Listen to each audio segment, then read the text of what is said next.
Evening po mga kababayan, ma'am sir, this is Jam, the Filipino channel ang inyong pong lingkod. So today is November 17, 2025 at tayo ngayon ay papunta yan sa may California Dream Homes, sa may Riverside Street, California.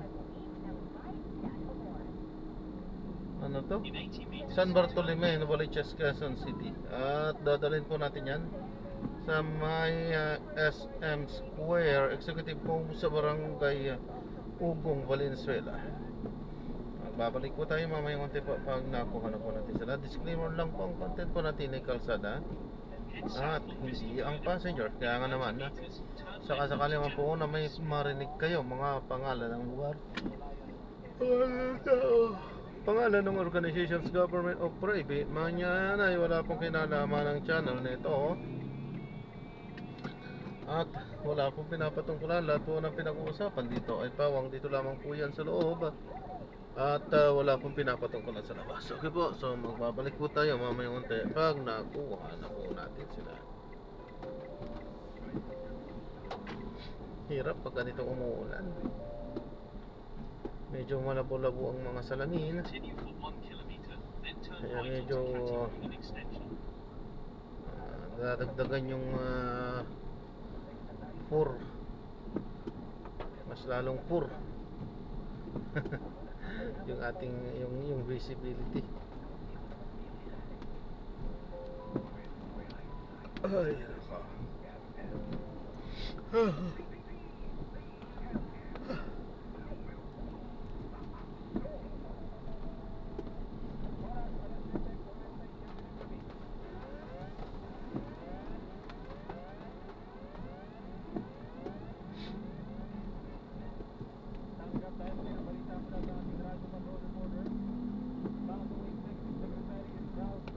Tututukan ng pagpapabilis ng serbisyo ng mga ahensya ng pamahalaan. Narito ang balitang kumpirmado, sigurado mula Senado at ni Radyo Patrol Robert Ano. PCOM Secretary Ross Redmond tapos nakatalaga sa kanyang bilang bagong Executive Secretary sa abot sa Senado. Sinabi ni Recto na hindi pa niya nakakausap ang Pangulo sa bagong posisyon at naman yan sa at gawin ang bagong posisyon. Sesentroan niya ang kanyang pangunguna sa pagpapabilis ng mga ahensya ng pamahalaan. Hindi naman niya sa PCOM na ang kanyang sitwaan ay tuloy at hindi ang silakan sa programa. Hindi naman naniniwala ng Recto na totoo ang mga pinapilitan ng Kalikot Party Representative Ravi Tulfo kaya nagbigay naman sa pwesto na Budget Secretary Amena Panganilaman. Yan ang balitang kumpirmado. Sigurado dito ang Radyo Robert Mano, DCMM. Maraming salamat Robert Mano.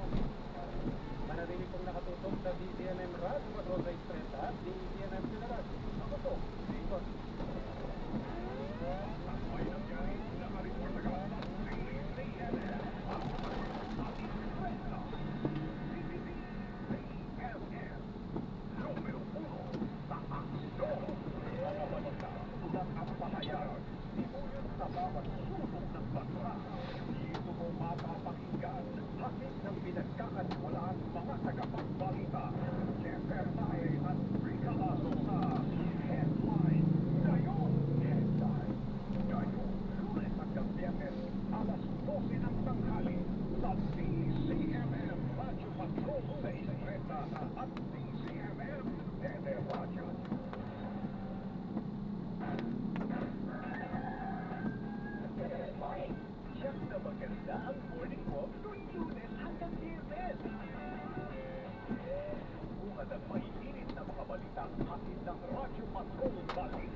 Pakinggan ang mga napapanahong ulat ng Radyo Patrol Balita alas sina Alvin El Chico at Doris Vicornia. Makipagbalitaktakan sa fresh na tandem ng bayan.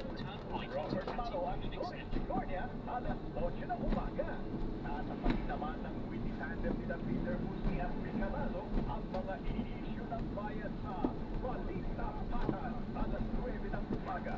Ng pinagpapaspalan na paglilingkod ng pinakapinagkakakiwalaang boses ng bayan. Kabayan, Doris Castro sa Kabayan, alas 10 ng umaga. Susunod naman ang nagsiservisyo with Piña Corpus kasama si Nix Bustos, alas 11 ng umaga. Pagsapit naman ang tanghali, tutukan ang mga nagpapagang headline mula Luzon, Visayas at Mindanao sa headline. Ngayon, kasama si Jeff Hernaez at Rica Lazo. Babaunin mo talaga ang hindi sa maghapon kapag kasama mo ang DZMM Radio Patrol, Dennis Suetana at DZMM Mini Radio. Minuto-minutong nakatutok. Sinusunod ang bawat sulok para ang balitang kumpirmado at ay Continue for 800 meters, then turn right onto West Los Angeles. pinapagpapalita at paglilingkod ang inyong mga DZMM Radio Patrol. Basta may nangyari, nakareport agad sa DZMM. Christmas is here! Mga kapamilya, ito na! Magkita na tayo para sa pinakamalaking Christmas party ng DZMM ngayong 2025. Sa December 5, Viernes, pupunta sa Ayala Mall, City, Marcos Highway, Barangay Amang Rodriguez, Pasig City, para sa DZMM Servisyo Kapamilya. Pwede na pumasok simula alas 11 ng umaga. At pagpatak ng alas 5 ng hapon, makikibanding na ang ating mga DZMM anchor at reporter. Sumali sa interactive games at makakatanggap na mga regalo mula sa DZMM Radio Patrol Istreta at DZMM Teleradio. Meron tayong mayong bigas, aula seating, quiz, masahe, at mga boots kasama ang ating partner brand. At kira ng pamansong handog natin, kapamilya! Ay papanood natin yung tunay na balita. Hindi sa lahat, walang base.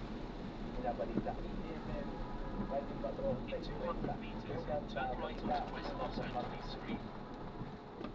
TV Patrol sa DZMM at DZMM Teleradio.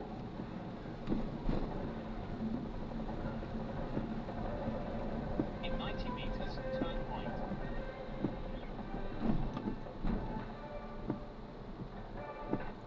Patuloy ang pagsabot sa takigan ng bagong star cinema movie ng Meet, Greet and Buy.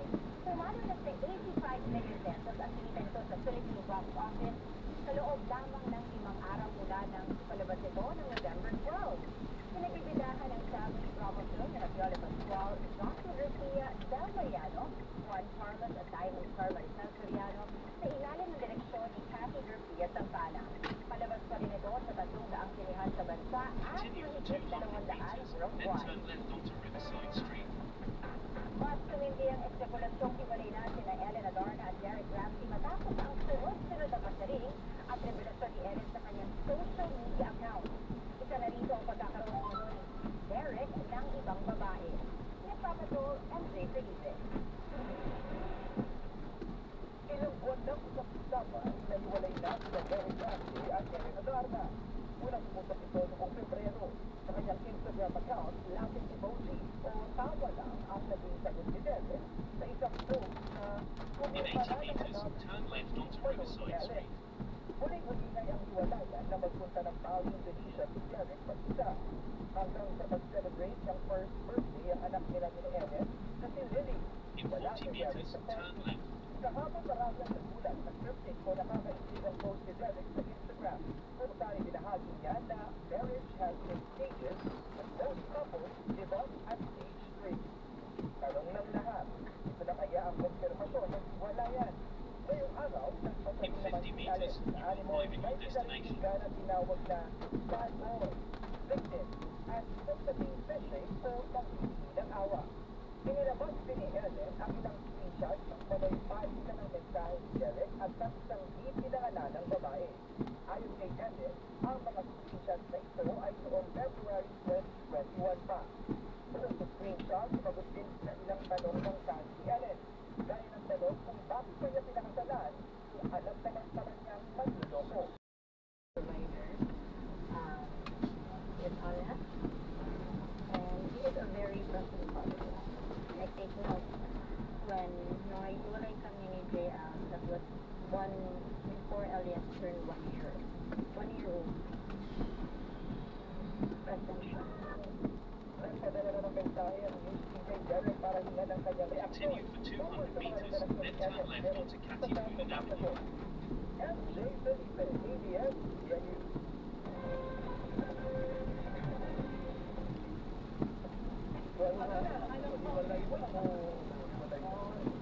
Dapat kita isatin. Ayoko naman ito maraming problema ang bansa. Sa una, nag-CEO. Nagulat din ako doon. Diba? Okay na rin. For delicadeza, di ba? You seldom pick up. Dapat magpaliwanag pa rin. Hindi papansinin. Kung hindi mo papansinin, para na ano Bakit ka? Hindi parang binigyan mo na. At saka pati si Executive Secretary Bertolini. Ay, dalawa? I never knew. Tatlo. Dalawang Bertolini. Isang... In 40 meters, turn left. Dalawang kasi isa listed, no? Pero kasi na ina-anticipate siguro nila yung mangyayari talaga yung investigation doon. Hindi yan titigilan. Kailangan talaga. Parang may disconnect. Parang sabi mo hindi pinapansin. Parang ang lumalaman, may katotohanan ba ang sinasabi ni Galvito? Parang kaya ka nag-resign. Pero nakakabuti naman sa administrasyon na walang gulo, magpaliwanag ka na lang. At Continue for 800 meters, then turn left onto General Luis. Diba? Basta dapat ito, ang hustisya walang pinipili. Nung sinimulan ang kampanyang ito, sinabi, walang kamag-anak. Diba? Sinabi yun ni Secretary Vince Dizon, yun ang sabi daw ng Pangulo, walang kamag-anak, walang kaalyado, walang kaibigan. Ngayon, nandito na tayo, ang tanong sa administrasyon, totoo ba yan? Kaya niyo ba yan? Mananagot ang dapat. Kaya ba? Diba? It has become a credibility issue as well, ano? From top to bottom, parang walang credibility sa taong bayan. Paano ba yan? Malungkong. Alright, eto na, goodbye na daw. Ay, yun ang mga balitang pinatlayan namin para sa inyo. Tuloy-tuloy ang pagpapatrol sa Kapamilya Channel, Kapamilya Online Live, at dito si ako po si Karen Davila. At 38 days na lang po tayo sa masaya. Watch ko nga mga kapamilya. Para sa iba pang balita, mag-log on sa abs-cbn.com. Maaari nyo rin i-scan ang QR code sa inyong mga screen para mapanood sa aming YouTube channel ang mga latest news o balikan ang mga balita na nakalagpas sa inyo.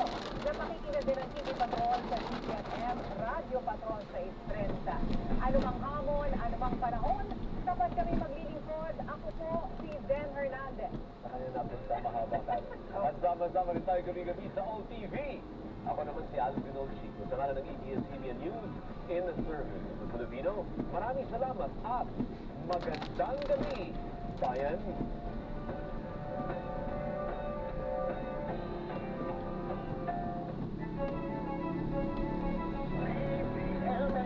In 200 meters, turn left onto General Luis.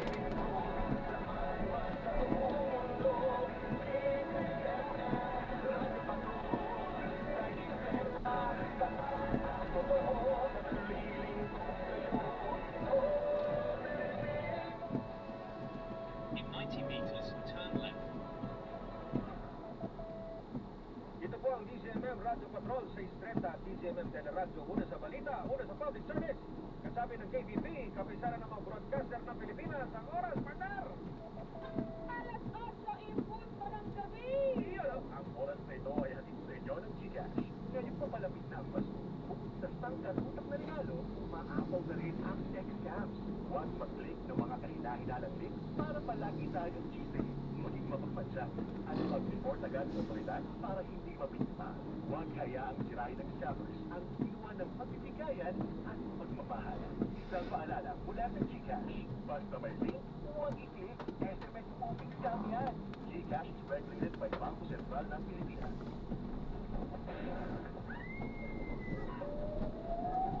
Sa bawat kaso, Continue for 800 meters, then turn left onto Mindanao Avenue. may mga kasunduan pa. Samahan ang Spot Report Team para alamin, siyasatin at hanapin ang katotohanan sa likod ng mga kaso at krimen na dapat solusyonan. Hatid nila Jeff Catalan at Marlene Patieros. Walang palalampasin detalye ang nakatala sa Spot Report.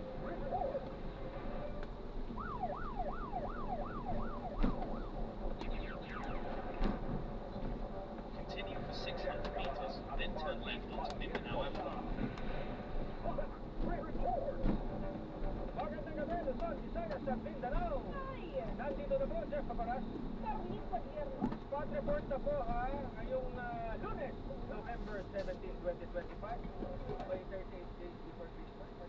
At 45 days bago naman ang 2020. Narinig mo yung sabi ng Gcash? Basta may link, wag i-click, hindi ba? Magpapasko na kasi. Kaya mag-iingat ha. Bukod dyan sa mga links na yan, mga kapamilya ko servisyo, mamaya pag-uusapan natin yung partner, ano bang mga scam na dumadami kapag panahon ng kapaskuhan. Diba? Kahit kung marami ng scam sa regular ng mga araw, normal na mga araw. What's more, pag malapit ng kapaskuhan at ang bagong taon, doon ko ng certain one day partner. Ano nga partner, may nakausap tayo din nakaraan, di ba? Sabi kapag kami itong nagpapasko, mas imaskunan, di ba? Saka mas marami siya yung mga pera ng mga tao, may bonus. Diba? Kanina nabanggit ng CICC, yung mga 12 scams sa Christmas, hindi ba? Merong call scam, may job scam, investment scam, love scam, saka loan scam. Mamaya makakasabi natin ng para dyan, partner. Mga payo na rin, kahit na para na po tayo ganun lang. Kapag wala naman kayong sinalihan, paano ka mananalo? Paano ka mananalo? Paano ka mananalo, partner? Wala ka naman. Tapos gusto mo magkaroon ng 200 million. Hindi mo naman sinisimulan. Simulan natin. Baka sakali. Baka sakali na may na-investment. Yan ang tunay. Magsipag, partner. Tapos yung work-life balance din tayo. 2 oras sa trabaho, 4 na oras sa life. Kanina balance partner, nagdala ko na ata yung Talaga? Oo, sa ikalawang Araw ng ng ISP. Ayos naman, partner. Naglakas-lakas naman ako noon. Talaga lang yung ating mga motorista, kaya talagang nakaigit na walang pasok dyan sa Maynila. Sarado ang mga partner. Maraming sa Dr. Oo. Dahil din sa Pesta.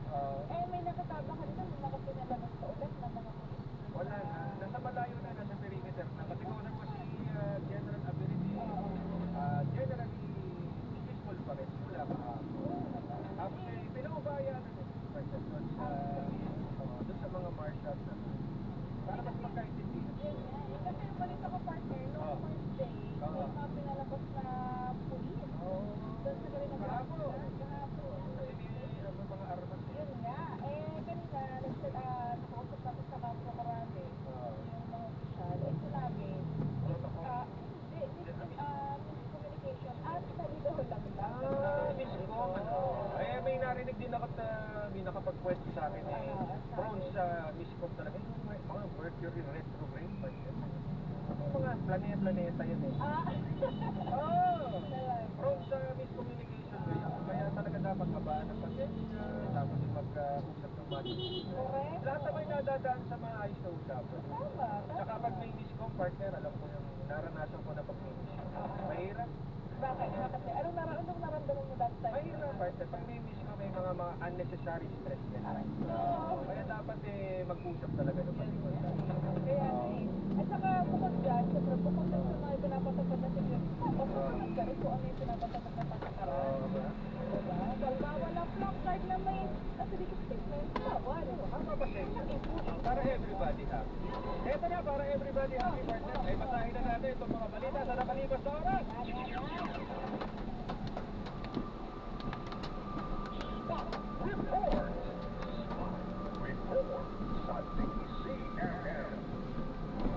Ay, ito na nga, partner. Shocking din ito ngayon sa Philippines, di ba?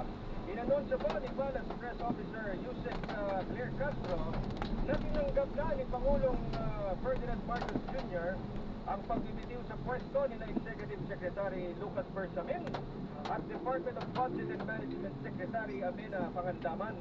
Kapalit po kay Yusek Bersamin si Department of Finance Secretary Ralph Recto, habang papalit naman sa kanyang bakanteng pwesto si Special Assistant to the President for Investment and Economic Affairs Secretary Frederick Go. Mangangasiwa naman bilang officer in charge ng DBM si Yusek Rolando U. Toledo. Ayon pa po kay Yusek Castro, ang dahilan po sa pagbibitiw sa pwesto ni Yusek Bersamin at Pangandaman ang pagkakadawit ng kanilang tanggapan sa isinasagawang investigasyon sa flood control projects, pero nilinaw ding voluntaryo ang resignation at hindi hiniling ng Pangulo. In 200 meters, turn left onto Mindanao Avenue. Ang sabi nga kanina din sa press ko, mga partner ay, teka, dito yan sa law school, di ba? Out of delicadeza, partner. Actually, partner, yan ang pressure kapag ikay nasa gobyerno. Kahit na sabihin na natin totoo man o hindi. Kahit sa'yo malinis ka, kung ikaw pinupo ko ng mga alegasyon. Oo. Saka, kailangan mong isipin, partner, lagi ang iyong commander-in-chief.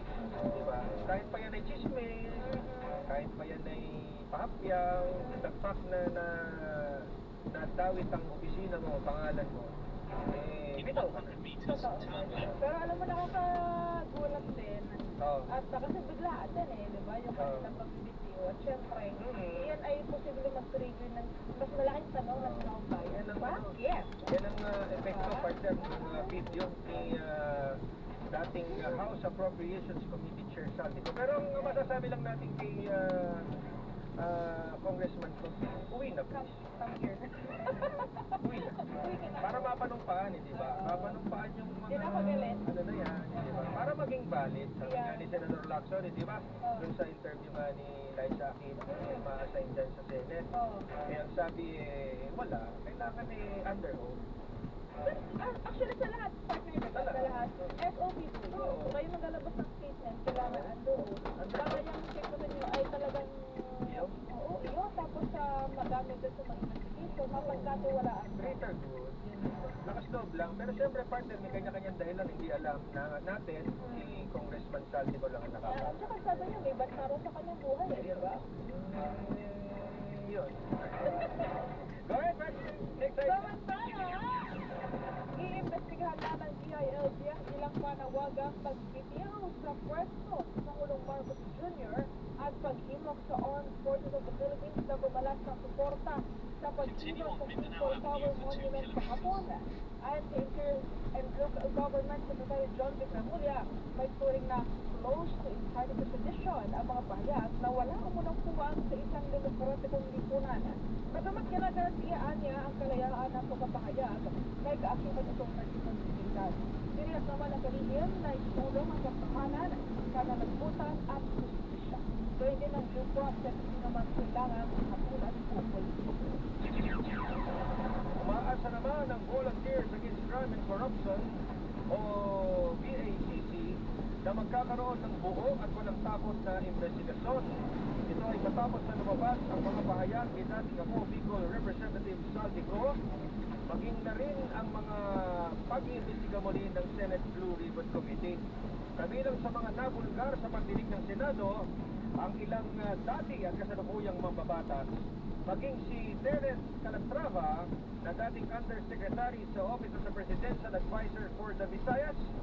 Ayon kay VACC President Arsenio Boy Evangelista, wala dapat na exemption maging sacred cow sa investigasyon sa malawakang korupsyon sa gobyerno.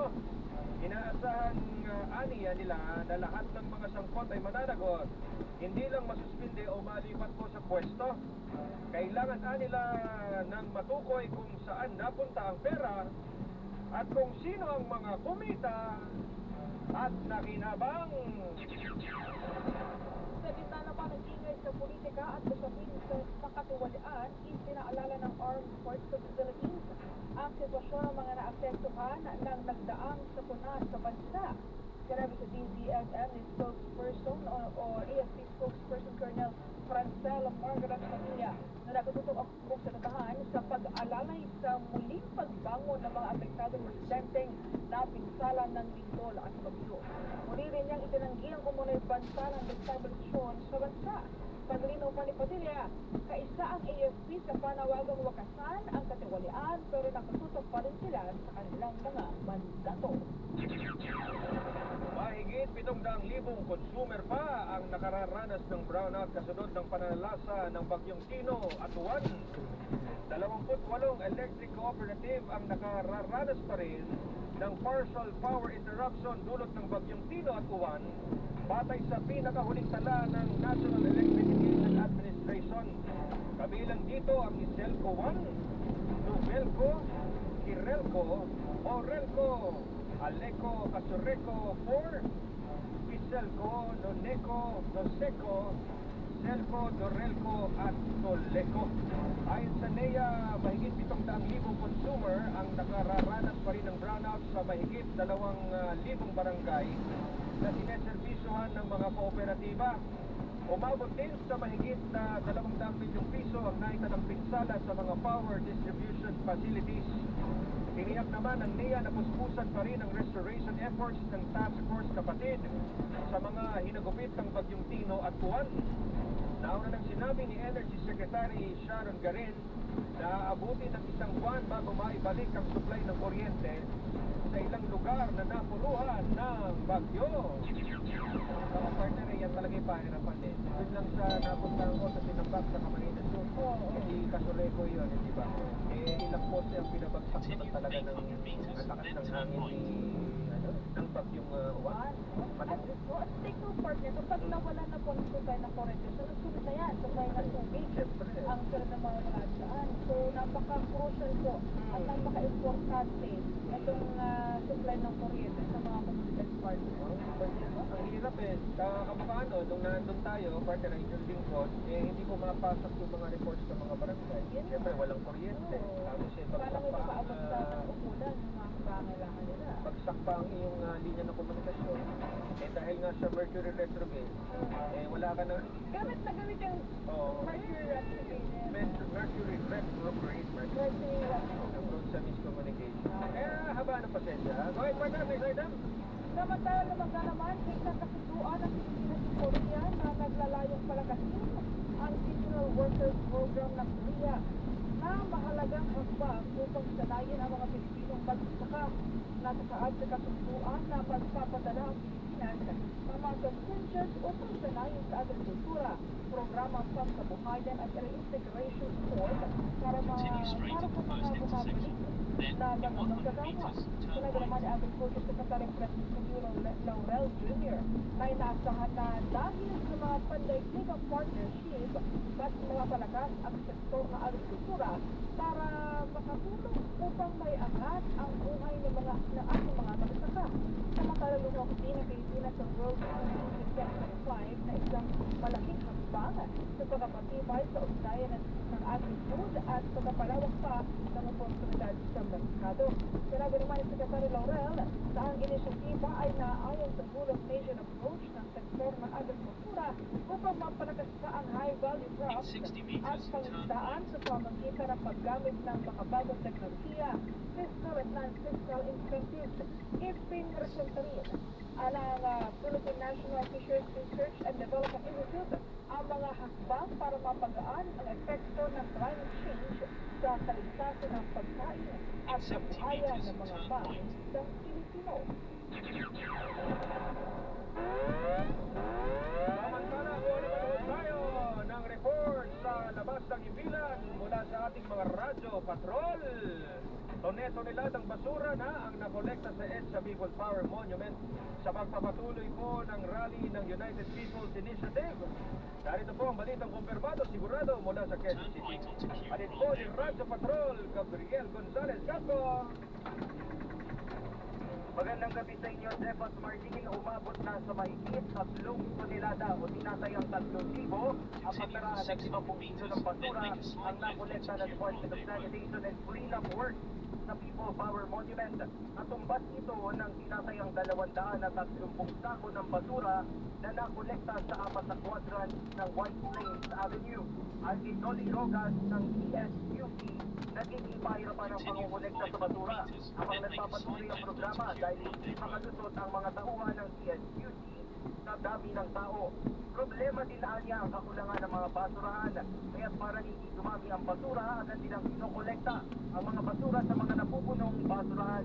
Iniyak naman ni Rogas na 2 oras lamang ang itatagal ng paglilinis sa White Plains Avenue at People Power Monument pag-alis ng mga tao.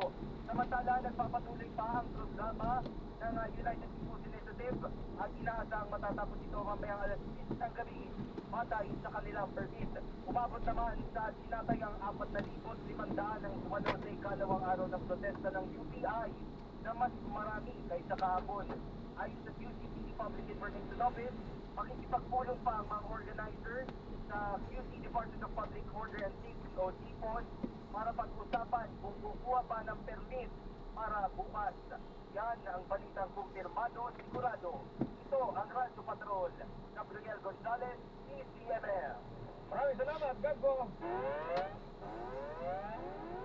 Samantala, hanlaki naman ang mastermind ng katiwalaan ang ilan sa silon ng mga dumalo sa ikalawang araw ng rally ng Iglesia ni Cristo. Narito ang balitang kumpirmado sigurado mula sa Karina Grandstand at ni Radyo Patrol. Bert Dizon! Bert! Marley, Jeff, tinatapos na ngayon ng Iglesia ni Cristo ang kanilang 3 araw na rally dito sa Quirino Grandstand. Yan ang inanunsyo dito ng pamunuan ng Iglesia ni Cristo sa kanilang mga miyembro. Sinabihan din yung mga miyembro na lisanin ang Quirino Grandstand ng malinis at matiwasay at ayusin yung kanilang lugar na pinagbigyan dito sa Quirino Grandstand ng 2 araw. Sa pinakabagong datos ng Quirino Grandstand Command Post ay pumalo sa mahigit 600,000 ang crowd estimate na naitala ng mga otoridad na dumalo dito. Ngayong gabi ay binuksan na ng INC kanina ay binuksan ng INC ang palatuntunan ng Rally for Peace and Better Democracy sa iba't ibang personalidad. At bilang nga sa nagbigay ng kanilang mga talumpati kanina ay sina Jesus is Lord Pastor Stanley Flores kung saan nagpasalamat dito sa Diyos dahil sa pamamagitan umano ng bagyo at pagbaha ay nalantad ang korupsyon sa flood control project. Kanina din ay nagsalita si former Ilocos Sur Governor Sabi Quezon at ang sabi niya ay kailangan ng hanapin ang mastermind sa likod ng korupsyon ng flood control project at pananugin. Puro na lang kasi aniya na investigasyon ng ginagawa at hanggang ngayon ay wala pa rin napapanagot. Salamat sa Diyos. Nagpadala ng malakas na ulan. Hindi po tayo nagpapasalamat sa baha at sa trahedya. Pero dahil sa Diyos, nakita natin ang kamalian sa ating bansang Pilipinas. At nandito tayo ngayon sa Luneta, sumisigaw ng pagbabago. Hanapin natin accountability. Hanapin natin ang mastermind. Sino ang may gawa nito? Dahil kung aksyon lang tayo, wala pong pangyayari. Samantala kanina huling nagsalita dito sa palatuntunan ng INC sa Quirino Grandstand In 90 meters, make a slight left. Pangulong Ferdinand Bongbong Marcos Jr. na si Senator Amy Marcos at sa bahagi ng kanyang initawang pahayag ay nagbigay siya ng matinding pasabog o matinding akusasyon laban sa kanyang kapatid ang Pangulong Marcos. Samantala ayon naman kay NCRPO Director Police Major General Anthony Aberin, naging mapayapa sa pangkalahatan ang naging rally ng INC dito at yun din sa People Power Monument kung saan wala naman na naitala na untoward incident. At yan ang balitang kumpirmado. Sigurado, ito ang Radyo Patrol. First Season 6FM. In 200 meters, Yes, turn Marty. left, then in 40 meters, turn right and continue on the same road. Sorry. Tinatapos na ngayon yung ikalawang araw ng kanilang sanang tatlong araw. Akala ko wala na bukas. Yan. Oo. Actually, Tapos na, wala na bukas. tapos na. Oo. Alright. Ay, maraming salamat, Radyo Patrol, first season. At may nangyari, nakaripot ako sa DZMM.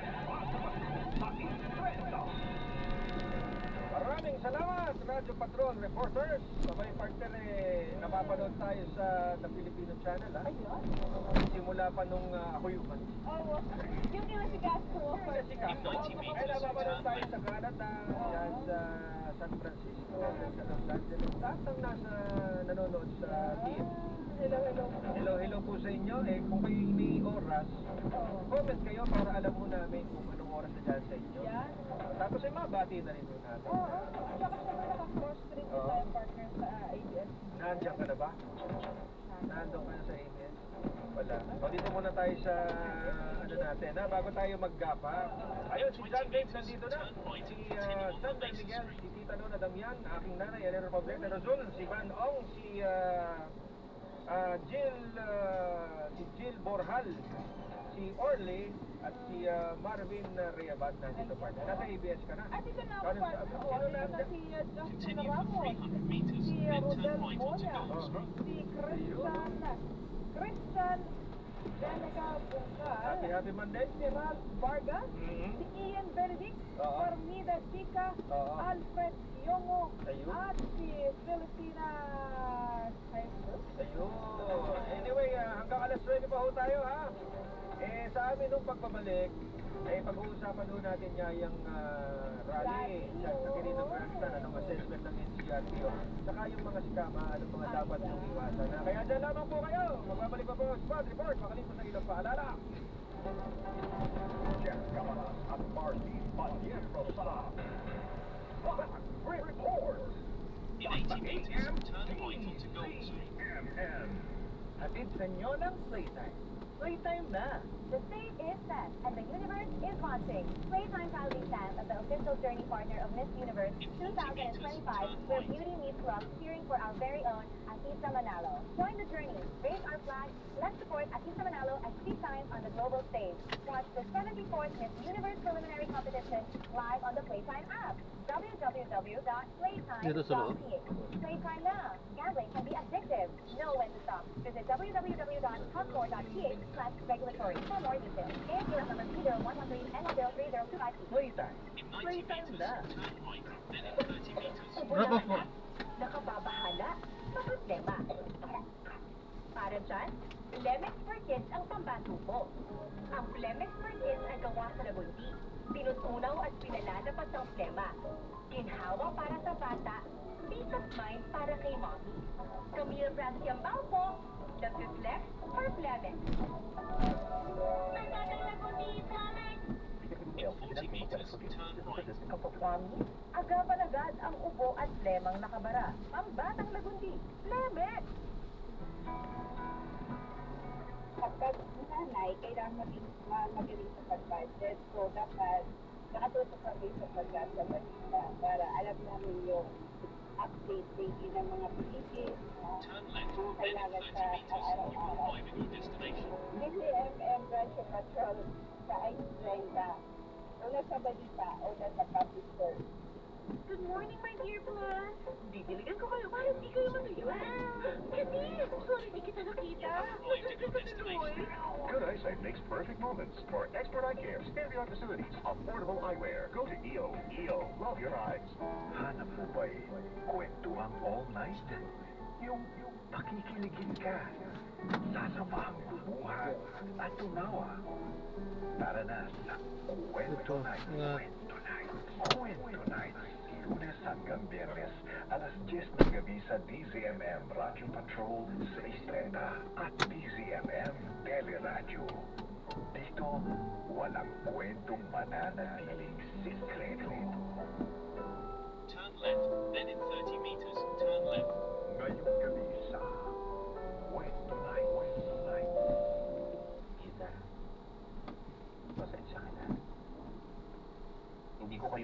ganon. In 20 Alam meters, ko kasi turn kapag left may onto pera, Gold Street. masaya na tayong lahat eh. Pero hindi ko nakita. Habang nagpapayaman ako, unti-unti ko naman kayong nilalayo. When Brightside sa DCMM.